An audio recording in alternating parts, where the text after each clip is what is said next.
àdduna bi juste Amadou Diop lu ñu wax rek ne intelligence artificielle dafa mel ni fu mu toll nii réew bi yëpp dañ bëgg jóg 300 milliards de francs CFA dans tous nos pays de présence, dont 124 milliards au Sénégal.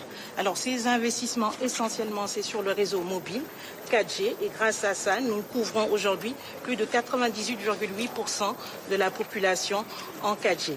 L'autre domaine très important, c'est l'accès à l'Internet fixe. Et sur ça, nous avons toute une panoplie de solutions.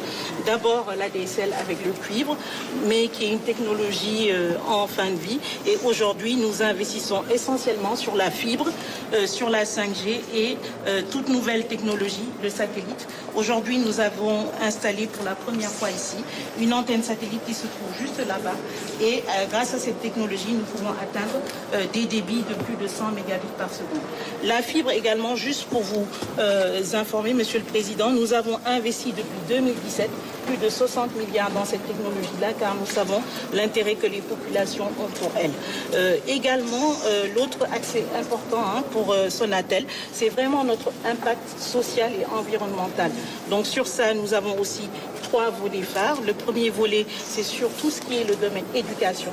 Donc dans le cadre de l'éducation, nous nous appuyons sur nos Orange Digital Center, nous en avons 6 aujourd'hui, dont 5 qui sont directement au niveau des universités.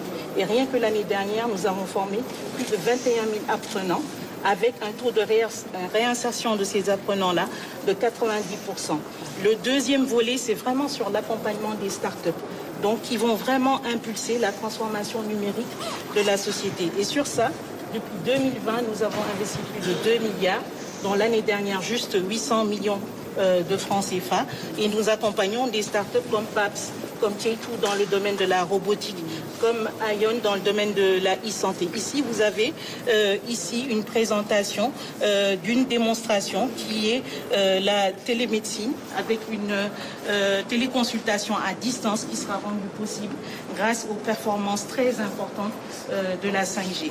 Le dernier volet sur la RSE, c'est vraiment tout ce qui est aussi accompagnement des femmes dans le secteur des télécoms, puisque aujourd'hui nous avons créé une initiative qui s'appelle le Linger Digital Academy, où nous avons un espace d'échange entre femmes, mais aussi un espace de formation de ces femmes-là qui veulent s'appuyer sur l'éthique pour vraiment impulser des transformations numériques et digitales de la société. Merci, monsieur. Voilà, et comme nous avons pu le dire votre brillance, vraiment disposé à être le bras armé de l'État et du ministère dans ce New Deal que vous avez annoncé. Good job, mais poursuivez. Merci beaucoup. Merci beaucoup. Félicitations. Merci.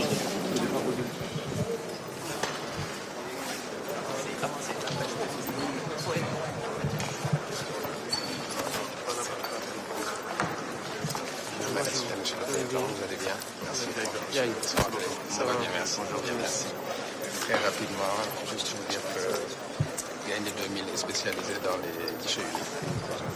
20 ans, nous l'avons fait dans plusieurs domaines, notamment celui de la douane, tribunal de commerce. Nous avons aussi été les premiers à investir dans la signature électronique depuis 2015, et c'est une signature électronique souveraine. Et aujourd'hui, nous avons vraiment l'ambition de contribuer au New Deal, notamment pour tout ce qui est dématérialisation des processus publics, puisque nous avons eu une longue expérience là-dessus. Donc, sachant votre temps limité, c'était juste pour vous dire que nous soutenons pleinement le New Deal et souhaitons pouvoir participer à sa réalisation. Voilà. Bonne continuation. Merci. Merci, madame la directrice.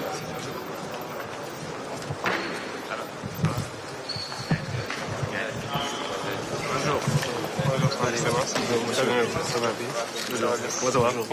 bien. Rapidement. Donc oui, Cesium, Cesium aujourd'hui est une entreprise qui a été lancée par 2 jeunes Sénégalais, diplômés de Polytechnique Paris, où nous nous sommes rencontrés, mon associé Sambolo et moi-même.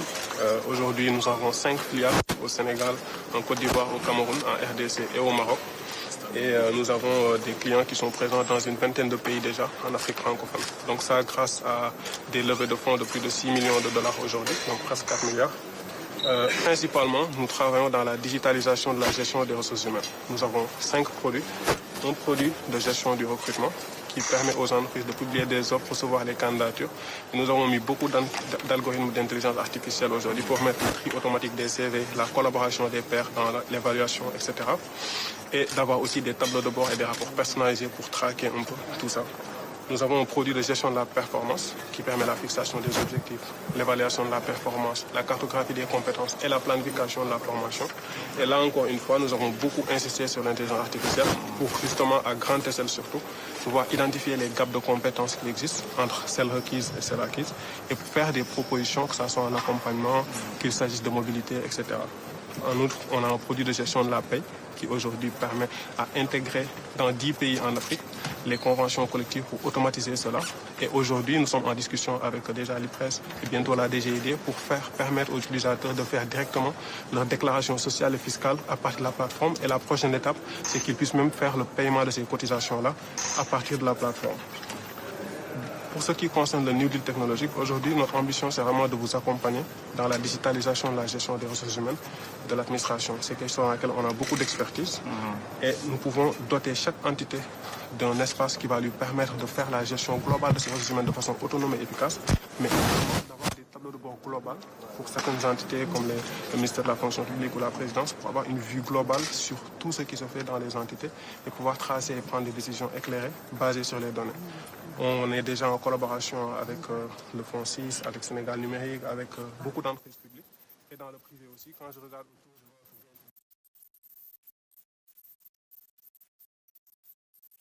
Et aujourd'hui, nous sommes aussi en discussion avec le ministère de l'État. C'est clair. Voilà. Merci. Ça va vous intéresser pour la plateforme. C'est ça, merci beaucoup. Merci beaucoup. Bonjour. C'est une société sénégalaise qui est née depuis 2016 et qui est 100% sénégalaise, qui a pour objectif aujourd'hui de connecter toute l'Afrique de l'Ouest via des solutions logistiques numériques et technologiques. Aujourd'hui, on est présent sur 4 pays, Sénégal, Côte d'Ivoire, Bénin et Guinée-Bissau. Donc notre objectif aujourd'hui, c'est d'adosser notre solution logistique à une technologie de pointe qui permet à tous nos clients d'avoir une visibilité. Et notre priorité principale, c'était déjà au Sénégal de connecter toutes les localités, aussi lointaines que ce soit, qu'une personne soit en mesure aujourd'hui de livrer son colis, à moindre difficulté, à moindre coût. Donc principalement, c'est ça aujourd'hui notre objectif. Voilà. Ils nous ont aidé à livrer près de 1000 courriers en 2 jours. Parce qu'ils font du check et tout ça. Donc il ne faut pas récupérer le boulot de la poste. Félicitations. Merci. C'est un grand plaisir de j'étais en Chine. En fait, Huawei Sénégal, nous sommes venus depuis 2005. Aujourd'hui, ça fait déjà 20 ans. Donc, il a à peu près 500 employés. Donc, 90%, ce sont des locaux sénégalais. Et pour accompagner l'État du Sénégal, pour réaliser Sénégal 2050, nous sommes en train de travailler avec l'État sénégal, surtout pour la couche One Cloud. Ça veut dire que pour apporter toutes les infrastructures, le Wi-Fi, le réseau, le 5G, les technologies les plus avancées, pour bâtir vraiment un réseau qui est très solide pour que ça soit le leader dans la sous-région. Et en dehors de cette couche de réseau, nous sommes en train avec l'État pour proposer le cloud souverain avec l'IA. Là, ça veut dire que les Sénégalais, ils peuvent développer leurs propres applications, exploiter leur propre talent sur ce cloud qui est vraiment souverain, avec beaucoup d'intelligence. Et en dehors de cette couche de cloud, nous sommes en train de travailler avec l'État aussi pour différents scénarios, y compris tout ce qui est Safe City. Par exemple, la vidéoprotection pour tout ce qui est GEG, par exemple le transport intelligent, tout ce qui est vidéo-véhiculisation, et aussi pour la douane intelligente, et aussi tout ce qui est la smart education, et aussi tout ce qui est smart agriculture, etc., etc. Tout ce que, voilà, avec nos solutions, nous sommes prêts à vous accompagner. Parfait. Merci beaucoup.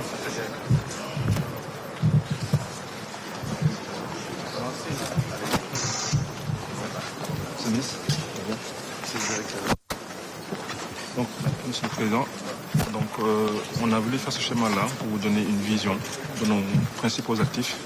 Donc, vous avez à travers ce tableau-là le réseau fibre optique qui maille tout le territoire du Sénégal. Donc, vous avez 4500 km de fibre sur l'étendue du territoire national qui constitue vraiment l'infrastructure qui permet d'interconnecter les différentes structures de l'administration.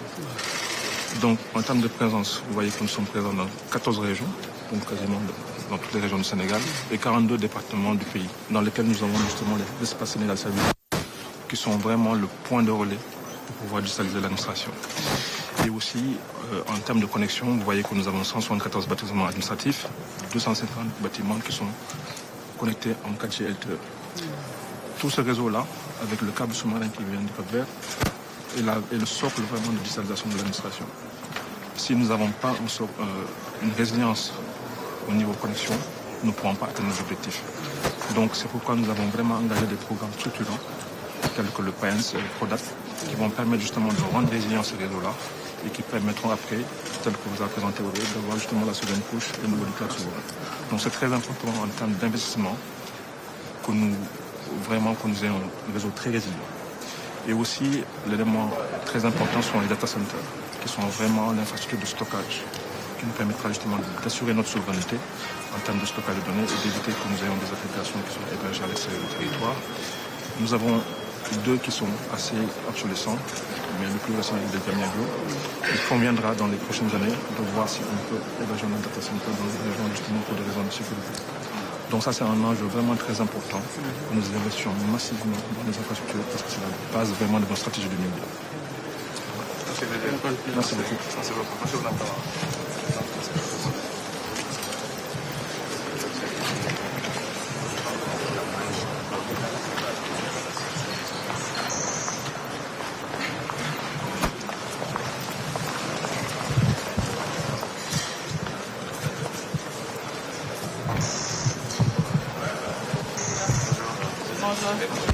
Alors, bienvenue à Kera. Je suis Dr Yaïfatou Traoré. Je suis médecin spécialisé en gestion des programmes de santé. Je travaille à Kera en tant que project manager. Alors, on est une équipe qui est particulièrement jeune, composée de médecins, de pharmaciens, d'ingénieurs, qui ont la même mission. C'est d'améliorer l'accessibilité aux soins à la population, qui est la mission de Kera. Alors, pour améliorer cette accessibilité-là, nous avons posé la première édifice, disons la première brique, qui est Soura, le produit Soura, qui est la première couverture de santé basée sur l'intelligence artificielle, qui a un parcours digitalisé de bout en bout. Alors, la personne peut faire sa demande de couverture d'ordonnance, de consultation, faire ses analyses partout, à partir du Sénégal, à partir des différentes régions, de toutes les 14 régions. Alors, à partir de chez elle, elle utilise son téléphone, fait une demande d'achat d'ordonnance et on lui envoie instantanément les fonds pour payer ces frais-là. Alors, on est aujourd'hui avec M. Moustapha Sissé, qui est notre CEO, qui a mis en place tout ça. Avec notre aide, nous partageons la même vision. Et cette vision-là, en parfaite corrélation avec la vôtre, qui est de transformer le numérique, nous l'avons appliqué à la santé. Une quarantaine de personnes de 17 nationalités différentes. C'est une équipe très hétéroclite, comme elle a dit, une équipe d'ingénieurs, de chercheurs, de médecins. Nous travaillons ici, au Sénégal. Et nous avons fait une innovation qui consiste à prendre un parcours qui, en moyenne, dure 120 jours sur le marché et de le ramener à 2 minutes. Donc aujourd'hui, c'est la seule couverture de santé au monde qui vous permet, entre le moment où vous faites la requête et le moment où tout le monde est payé, de faire ce parcours-là en moins de 2 minutes. Ça a été fait ici au Sénégal et ça sert des milliers de personnes déjà au Sénégal et nous comptons l'exporter bientôt en dehors de notre pays. Très bien. Bonne continuation. Merci beaucoup. Merci. Merci.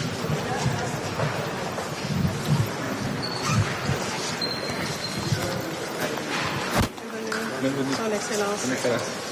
Bonjour, DG d'Expresso Sénégal. Bonjour, Bonjour, ça va bien? Bonjour.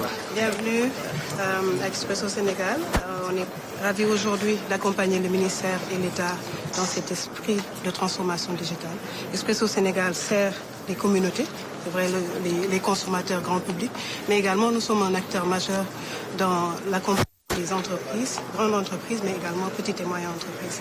Aujourd'hui, nous sommes fiers d'être l'acteur qui interconnecte toutes les banques du Sénégal à la Banque centrale, avec des solutions fibres, mais également des solutions ADSL, SD1, etc. On a eu l'expérience de développer le e-Gov, la stratégie e-Gov, en partenariat avec le ministère de la Justice à l'époque. Aujourd'hui, on est en discussion pour une solution e-Justice, et donc on se tient prêt et à côté du ministère et des autorités pour participer pleinement à cet esprit de transformation. Nous y croyons et nous croyons que le contexte actuellement a besoin de cette transformation-là de façon accessible, mais également de façon simple et transparente pour les utilisateurs et les citoyens sénégalais. Donc nous sommes ravis de vous recevoir aujourd'hui ici et vous souhaiter bonne chance pour la concrétisation de tous vos projets. Bonne continuation. Merci beaucoup. Merci.